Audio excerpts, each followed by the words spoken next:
Claves de la semana. Seguimiento de noticias internacionales elaborado por CESCI. Buenos días, estos son los titulares clave de la semana. Cambio climático. Datos de la Unión Europea marcan un récord en la temperatura mundial. En Ecuador, la oleada de incidentes violentos lleva al presidente a declarar el estado de conflicto interno armado. ¿Es Ecuador el nuevo hub del narcotráfico? Taiwán, victoria del Partido Progresista Democrático en las elecciones presidenciales y legislativas. Conflicto Israel-Hamás. Comienza el juicio en el Tribunal Internacional de Justicia de La Haya. Guinea-Conakry, el proyecto minero más grande del mundo. De-risking a la europea ante la guerra tecnológica que mantienen Estados Unidos y China. Comenzamos este repaso hablando del récord de temperatura. De acuerdo a los datos del Servicio de Cambio Climático Copernicus de la Unión Europea, en 2023 el promedio de la temperatura mundial alcanzó un nuevo récord al situarse en 14,98 grados centígrados. La comunidad científica apunta que posiblemente han sido las temperaturas más altas de los últimos 100.000 años. Las cifras registradas en 2023 suponen un incremento de 1,48 grados respecto a los valores preindustriales, alcanzando prácticamente el límite recomendado que se estableció en el Acuerdo de París. En consecuencia, la superficie de hielo marino de la Antártida registró el pasado año el valor más reducido desde el inicio de la serie histórica. El calentamiento global ha favorecido además la formación de eventos extremos, como la dramática temporada de incendios registrada el pasado año en Canadá, la peor de la historia del país norteamericano, donde las llamas destruyeron una superficie superior al estado de Florida. Algunas previsiones apuntan a un nuevo récord de temperaturas en 2024 como consecuencia del impacto del fenómeno del Niño en los patrones climáticos. Nos vamos hasta Ecuador, tras la ola de violencia y la declaración del estado de conflicto interno armado. La última oleada de incidentes violentos marcada por las revueltas en las cárceles, la fuga de un importante capo del narcotráfico y la toma de rehenes en un estudio de televisión ha puesto de manifiesto ante el mundo el severo deterioro de la situación de seguridad experimentado por Ecuador en los últimos años y ha llevado al presidente a declarar la semana pasada el estado de conflicto interno armado. Lo cierto es que el país lleva en estado de shock algo más de 2 años como consecuencia de la espiral de violencia que le ha llevado de ser uno de los países más seguros del continente hace menos de un lustro a liderar las estadísticas de homicidios. En concreto, en 2019, Ecuador registraba menos de 10 homicidios por cada 100.000 habitantes. Sin embargo, 2022 ya concluyó con el peor registro de violencia criminal de la historia del país, una tasa de 25 homicidios intencionados por cada 100.000 habitantes, al nivel de los países con los peores registros, como México, Brasil o Venezuela. La situación se ha deteriorado rápidamente en 2023, cuando se registraron más de 7.000 asesinatos, lo que supone una tasa de más de 40 casos por 100.000 habitantes, la más alta de toda Latinoamérica y de las más altas del mundo. Si bien, al igual que sucede en los casos de México y Brasil, no es previsible que esta ola de violencia tenga un impacto directo sobre la solvencia externa del país, las implicaciones políticas, sociales, así como en el potencial de crecimiento a largo plazo, sí van a ser importantes. El presidente Noboa, con las elecciones a la vista en 2025, se va a embarcar en una campaña de mano dura contra el narcotráfico, con la esperanza de lograr contener la ola de violencia y mejorar así sus perspectivas de reelección. ¿Es Ecuador el nuevo hub del narcotráfico? Si bien las causas fundamentales de la violencia, tanto en Ecuador como en general en la región, hunden sus raíces en un cóctel de pobreza, desempleo juvenil, falta de medios policiales y extensión de las redes del narcotráfico, estos estallidos de violencia están casi siempre relacionados con guerras entre bandas a raíz de desequilibrios de poder entre ellas. El hecho de que Ecuador sea en cierto modo un terreno virgen para los cárteles del narcotráfico internacional le hace susceptible de padecer guerras entre bandas que pugnan para afianzar su control sobre este nuevo territorio, lo que explicaría la reciente ola de violencia. En efecto, las razones por las que Ecuador está viviendo esta intensificación de la violencia tan aguda señalan a su creciente papel como centro logístico en las redes del narcotráfico y a sus puertos y ciudades costeras como el nuevo gran centro de distribución para los cárteles internacionales de la droga. Así, los cárteles de Sinaloa y Jalisco Nueva Generación, enemigos en México, han captado y reorganizado a las bandas locales para convertirlas en sus brazos ejecutores en Ecuador. Todo este fenómeno podría estar provocado en última instancia por la mejora en el control portuario en otros países de la región en los últimos años, especialmente en Colombia, y por el deterioro del mismo en las costas ecuatorianas. En este sentido, la decisión del expresidente Correa en 2009 de no renovar la base militar estadounidense de Manta, desde donde se coordinaban las operaciones antidroga, y el traslado de estos efectivos a Colombia podría haber constituido un punto de inflexión. En efecto, las provincias occidentales de Esmeraldas, Guayaquil y Manta son los principales escenarios de la violencia que se ha vivido en Ecuador. Allí se hallan los principales puertos del país. Unas infraestructuras ahora muy codiciadas por los narcotraficantes para distribuir la producción de los países vecinos, Perú y Colombia, los mayores productores de cocaína del mundo. El casi nulo control marítimo y aéreo por parte del Estado ecuatoriano facilita la salida de aeronaves y embarcaciones de terminales portuarias sin casi supervisión.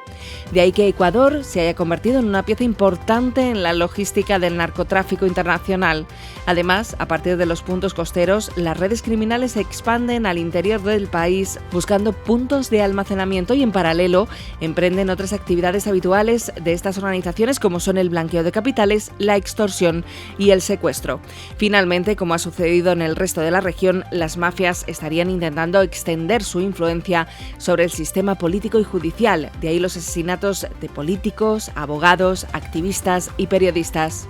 Así pues, si bien es posible que la tasa de homicidios disminuya en breve una vez que se establezca una jerarquía entre bandas y se alcance la llamada Pax mafiosa, a medio plazo el arraigo de las redes del narcotráfico y sus consecuencias sobre el marco institucional serán difíciles de revertir. Nos vamos hasta Taiwán, uno de los principales focos de tensión entre Estados Unidos y China en la región de Asia-Pacífico. El pasado día 13 de enero tuvieron lugar las elecciones presidenciales y legislativas. Finalmente no hubo sorpresas y el Partido Progresista Democrático pro-independencia se hizo con la victoria.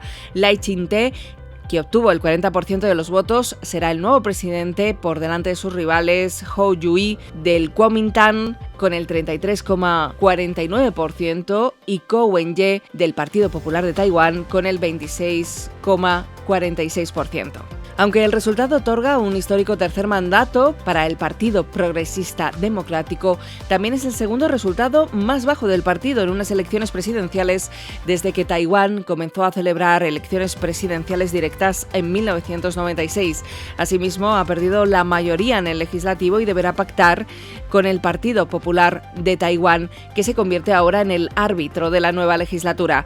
Esta es una de las razones por las que, como ya avanzamos la semana pasada, es muy dudoso que el Ejecutivo bajo Lai intente alterar el statu quo de la isla, oficialmente bajo la política de una única China. Sin embargo, tampoco cabe esperar un deshielo de las relaciones con Pekín, rotas desde 2016.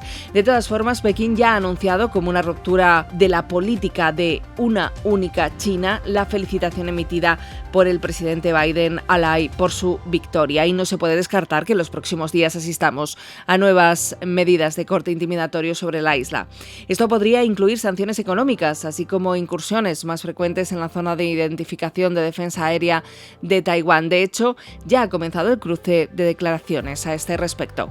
La Oficina de Asuntos de Taiwán de China, poco después de conocerse los resultados electorales, declaró que el Partido Progresista Democrático no representa la opinión de la mayoría de la población taiwanesa y que las elecciones no pueden cambiar el patrón básico y la dirección del desarrollo de las relaciones entre ambos lados del estrecho. En respuesta, el Ministerio de Asuntos Exteriores de Taiwán emitió un comunicado pidiendo a Pekín que respete los resultados electorales, afronte la realidad y abandone la opresión contra Taiwán. Nos fijamos especialmente en el conflicto Israel-Hamás. Comienza el juicio en el Tribunal Internacional de Justicia. Esta semana ha estado marcada por las audiencias celebradas en el Tribunal Internacional de Justicia de La Haya, la mayor institución judicial de la Unión Europea, responsable de dirimir problemas entre Estados en relación a la acusación presentada por el gobierno sudafricano contra Israel por cometer supuestos actos de genocidio. Durante la primera jornada, la abogada sudafricana Adila Hassim alegó que las acciones del país hebreo muestran un patrón sistemático de conducta del que se puede inferir un genocidio. Los palestinos no solo están siendo atacados por tierra, mar y aire, también corren el riesgo de morir de hambre y de enfermedades debido a la destrucción de sus ciudades, la entrada limitada de ayuda humanitaria y la imposibilidad de repartirla bajo las bombas. El equipo legal sudafricano argumentó además que la intención de destruir Gaza ha sido alimentada al más alto nivel del Estado, una acusación acompañada de numerosas afirmaciones realizadas en los últimos meses por miembros del gobierno hebreo, en las que declaran sistemáticamente y en términos explícitos su intención genocida. Sudáfrica ha solicitado al tribunal que decrete 9 medidas cautelares, entre ellas la suspensión inmediata de las operaciones militares. Un día después, el 12 de enero, el equipo legal hebreo refutó las acusaciones señalando que Sudáfrica busca frustrar el derecho inherente de Israel de tomar todas las medidas legítimas para defender a sus ciudadanos y asegurar la liberación de los rehenes, y argumentó que si ha habido actos que pueden caracterizarse como genocidas son los cometidos por Hamas contra Israel el 7 de octubre. Expertos judiciales señalan que la sentencia definitiva de este inusual proceso tardará años. Por el contrario, la decisión sobre las medidas cautelares solicitadas por el país africano podrían resolverse en las próximas semanas. Y también en relación a este conflicto, los temores de una expansión del mismo se materializaron el pasado 12 de enero, con el inicio de los ataques por parte de Estados Unidos y el Reino Unido contra una treintena de bases de los hutíes en Yemen, en respuesta a los numerosos hostigamientos realizados en las últimas semanas por la milicia contra buques mercantes en el Mar Rojo. El secretario de Defensa de Estados Unidos, Lloyd Austin, señaló que los bombardeos alcanzaron estructuras militares críticas de los hutíes, como radares, sistemas de protección antiaérea y silos de drones y misiles balísticos. La milicia ha prometido que estos ataques recibirán una respuesta firme, fuerte y efectiva. Expertos diplomáticos señalan que el ataque de los hutíes contra buques mercantes obedece en parte al interés de la milicia de reforzar su apoyo e imagen tanto dentro del país como a lo largo del mundo árabe, teniendo en cuenta que, de acuerdo a los análisis de opinión realizados en las últimas semanas, cerca del 70% de la población de los países árabes se solidariza con los intereses palestinos y más de un 90% critica la posición de Washington en el conflicto. Estos acontecimientos añaden un nuevo frente de inestabilidad en la región y amplían el número de actores implicados, lo que configura un peligroso escenario que multiplica el riesgo de que se produzca un error de cálculo que desencadene consecuencias difíciles de anticipar. Y desde Guinea-Conakry traemos el proyecto minero más grande del mundo. Las autoridades guineanas y la empresa minera Rio Tinto han anunciado que se comenzará la explotación del proyecto minero más grande del mundo, valorado en $20.000 millones a lo largo de 2024, tras 27 años de retraso. La británica Rio Tinto se encargará del desarrollo de una mina de hierro conocida como el proyecto Simfer, en alianza con Chinalco, el mayor productor de aluminio del mundo. De la segunda mina férrica, el proyecto WCS, se encarga la también china Baowu, el mayor productor de acero, en colaboración con un consorcio singapurense.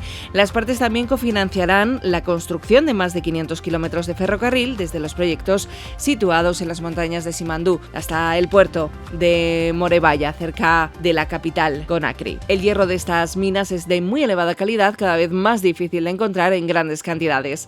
Además, el proceso de fabricación de acero, que habitualmente es muy intensivo en carbono, es mucho menos contaminante si se usa mineral de hierro de alto grado. Así, el consenso global sobre la importancia de descarbonizar la economía ha sido clave para la reactivación del proyecto tras casi 3 décadas de atrasos por escándalos de corrupción, problemas legales, etc. Se espera que en 2028 las minas de Simandou representen hasta el 5% del mercado de mineral de hierro global.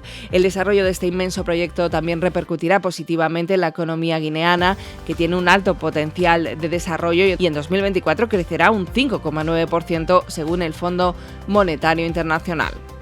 Y hablamos de la relación de la Unión Europea con Estados Unidos en cuanto a exportaciones de tecnologías avanzadas.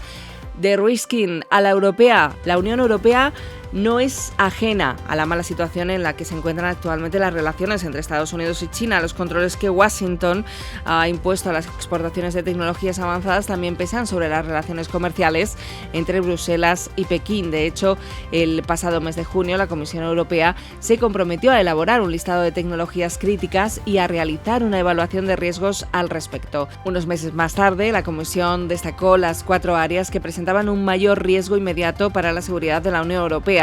Entre ellas se encontraban los semiconductores avanzados, la inteligencia artificial, las tecnologías cuánticas y las biotecnologías. Las autoridades europeas están preparando una iniciativa sobre el control de las inversiones salientes y una propuesta para controlar las exportaciones de estas 4 tecnologías sensibles. Además, la Unión Europea también ultima una actualización de la normativa de tecnologías de doble uso.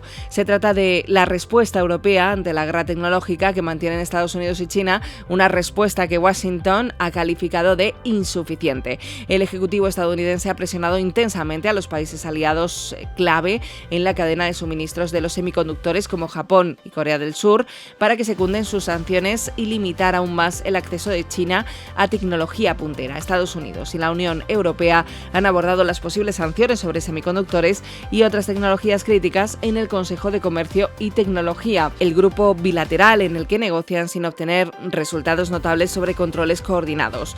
Al parecer, uno de los escollos de estas discusiones ha sido la insistencia de Estados Unidos en que los controles se centren específicamente en China, a lo que se opone la parte europea.